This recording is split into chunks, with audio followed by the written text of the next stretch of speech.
Hello everyone, नमस्कार।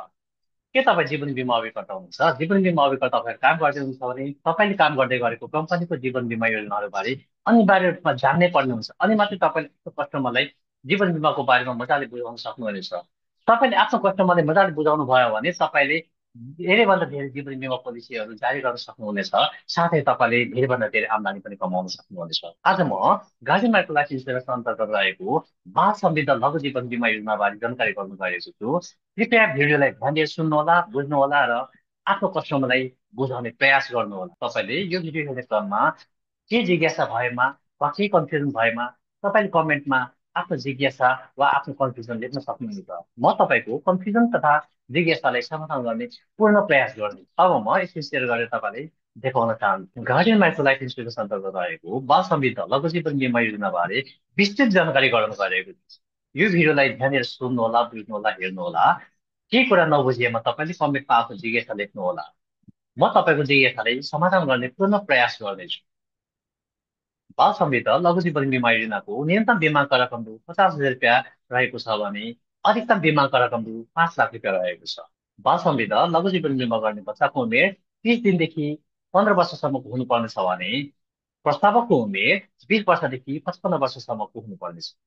यस जीवन बिमा योजनामा अधिकतम परिपक्व उमेर बच्चाको हकमा 25 वर्ष, प्रस्तावकको हकमा 70 वर्ष रहेको छ। बाल सम्बद्ध लघु जीवन बिमा योजनाको अवधि 8 वर्षदेखि 25 वर्ष रहेको छ। यो जीवन बिमा गर्दा प्रस्तावकले वार्षिक बिमा शुल्क भुक्तानी वा अर्धवार्षिक बिमा शुल्क भुक्तानी गर्न पाउनेछ। बाल सम्बद्ध लघु जीवन बिमा योजनामा निम्न बमोजिमले मृत्युदायी भुक्तानी गर्न सकिनेछ। बाल सम्बद्ध लघु जीवन बिमा योजना अन्तर्गत जीवन बिमा गरिसकेको बाल बच्चाको जोखिम प्रारम्भ हुनभन्दा अगाडि बाल बच्चाको मृत्यु भएको अवस्थामा यस्तो अवस्थामा प्रस्तावकले तिरेको बिमा शुल्क रकम राइडर शुल्क बाहेकको बेसिक प्रिमियम फिर्ता गरिदिनेछ। बच्चाको जोखिम प्रारम्भ भइसकेपछि बच्चाको मृत्यु भएको अवस्थामा प्रस्तावक तिरेको बिमा शुल्क वा बिमाको 25% जुन बढी हुन्छ त्यो रकम कम्पनीले प्रस्तावकलाई दिनेछ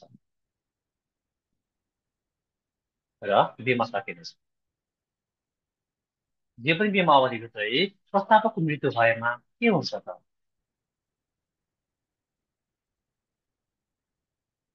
त्यस्तो अवस्थामा कम्पनीले त्यसपछिको बिमा शुल्क छुट गरिदिनेछ र बिमाको 1.5% त्यो बच्चालाई मासिक रूपमा दिनेछ। प्रस्तावकको मृत्यु पश्चात बच्चाको पनि मृत्यु भएमा के हुन्छ त?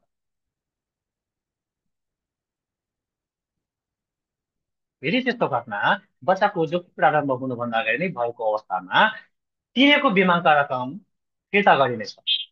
बच्चाको जोखिम सुरु भइसकेपछि यस्तो घटना भएमा बिमाको रकमको 25% वा भुक्तानी गरेको बिमा शुल्क जुन बढी हुन्छ त्यो पाउनेछ। यदि प्रस्तावक र बच्चा सँगै मृत्यु भएको अवस्थामा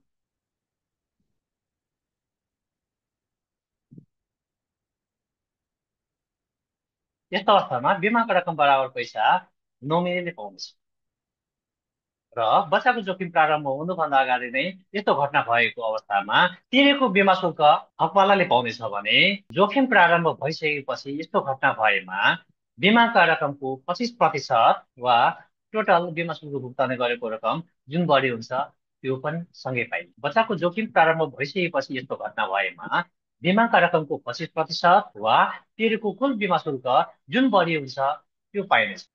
बच्चाको जोखिम प्रारम्भ कहिलेबाट सुरु हुन्छ? यदि बच्चाको उमेर 6 वर्षभन्दा तल छ भने 6 वर्ष उमेर पुगेपछि वा बिमा गरेको 2 वर्षपछि जोखिम प्रारम्भ हुन्छ। तर यदि बच्चा 6 वर्ष वा 6 वर्षभन्दा बढेको छ भने बिमा गरेकै मितिबाट जोखिम प्रारम्भ हुनेछ। उदाहरणको लागि यदि बच्चाको उमेर 2 वर्ष छ भने 2 वर्षपछि भन्नाले बच्चाको उमेर 4 वर्ष पुगेपछि बच्चाको जोखिम प्रारम्भ हुन्छ। यदि बच्चाको उमेर 4 वर्षको छ भने 2 वर्षपछि त्यो बच्चाको उमेर 6 वर्ष पुग्नेछ र दुइटै अवस्था अनुसार बच्चाको जोखिम सुरुवात हुनेछ। बच्चाको उमेर 5 वर्ष छ भने 1 वर्षपछि नै त्यो बच्चाको उमेर 6 वर्ष हुनेछ भन्नाले 1 वर्षपछि नै त्यो बच्चाको जोखिम प्रारम्भ हुनेछ। जीवन बिमा गर्ने बेला यदि बच्चाको उमेर 7 वर्ष छ भने बच्चाको जोखिम प्रारम्भ त्यति बेलादेखि सुरु हुनेछ। बिमा अवधि समाप्तिमा बिमितले वा प्रस्तावकले के पाउने हुन्छ? बिमा अवधि समाप्तिमा बिमितले वा प्रस्तावकले बिमाका रकम र ग्यारेन्टी एडिसन पाउनेछ र बिमा समाप्त हुनेछ। ग्यारेन्टी एडिसन भनेको के हो त? ग्यारेन्टी एडिसन भनेको बोनस हो। यदि बिमा अवधि 8 वर्षदेखि 15 वर्ष रहेको छ भने ग्यारेन्टी एडिसन 25 रुपियाँ प्रति हजार प्रति वर्षको दरले बिमा अवधिभरिसम्मको पाउनेछ।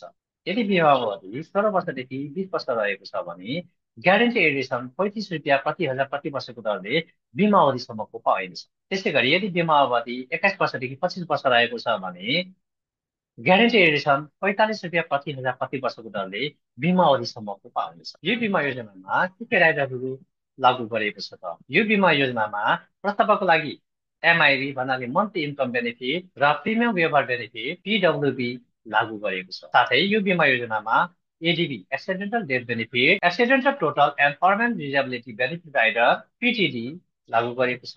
त्यसै गरी एक्सिडेन्टल बेनिफिट राइडर एबिआर पनि लागू गरिएको छ। तपाईँले यो बिमा योजना कस्तो लाग्यो? तपाईँले यो बिमा योजनामा केही कुरा नबुझेको खण्डमा कमेन्टमा आफ्नो जिज्ञासा लेख्नुहोस्। म तपाईँको जिज्ञासाको समाधान गर्ने प्रयास गर्नेछु। गाडी मार्ग लाइफ इन्सुरेन्स अन्तर्गत रहेको बाल सन्तान लघु जीवन बिमा योजना लिने विचारमा हुनुहुन्छ भने तलको नम्बरमा मलाई सम्पर्क गर्नुहोस्।